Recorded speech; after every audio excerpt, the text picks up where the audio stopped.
Hi students, இன்னைக்கு நம்ம class 10 maths second chapter numbers and sequencesல exercise 2.4ல fourth sum பார்ப்போம் இந்த வீடியோல.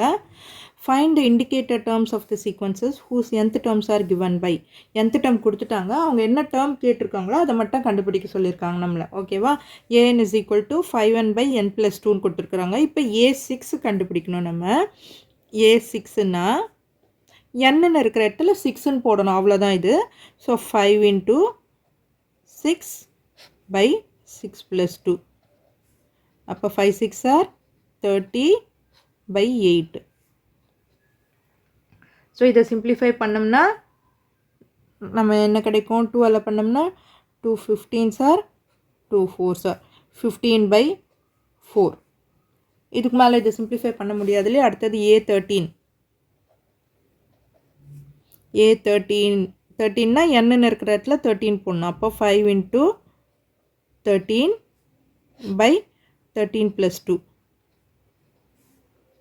5 into 13, 5 3s are 15, 5 1s are 5, 6, 65 by 13 plus 2, 15. 15 பண்ணும்போது நமக்கு என்ன கிடைக்கும்?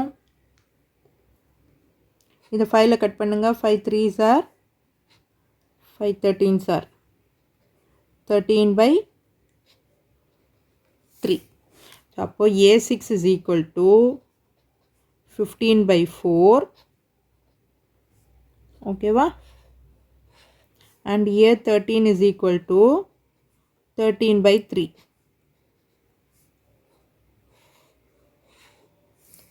இதுதான் இதோட ஆன்சர். அடுத்தது செகண்ட் சப்டிவிஷன் பாருங்கள். an is equal to minus of n square minus 4னு கொடுத்துருக்காங்க. மைனஸ் ஆஃப் இப்போ a4ம் a11ம் கண்டுபிடிக்க சொல்லியிருக்காங்க. a4 கண்டுபிடிக்கணுன்னா n இருக்கிற இடத்துலலாம் 4னு போடணும் நம்ம. அப்போ minus of 4 square minus 4. So இது உள்ளே இருக்கிறத கண்டுபிடிச்சிட்டு அதுக்கப்புறம் மைனஸ் போட்டுக்கணும் நம்ம.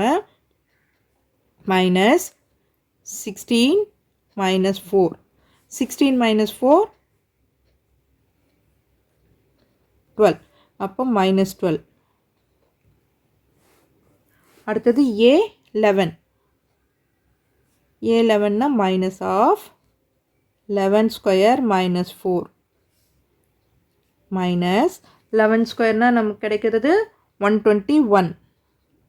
Minus 4 is equal to minus 121லேருந்து 4 மைனஸ் பண்ணோம்னா 117. இப்போ மைனஸ் உள்ள கொண்டு போனோம்னா minus 117. So a4 is equal to minus 12 and a11 is equal to minus 117. இதுதான் இந்த சம்மோட ஆன்சர். ஸோ இந்த வீடியோ உங்களுக்கு யூஸ்ஃபுல்லாக இருந்ததுன்னா சப்ஸ்கிரைப் பண்ணிவிட்டு உங்கள் ஃப்ரெண்ட்ஸோடும் ஷேர் பண்ணிவிட்டு லைக் பண்ணிவிட்டு பாருங்கள் ஸ்டூடெண்ட்ஸ். தேங்க்யூ.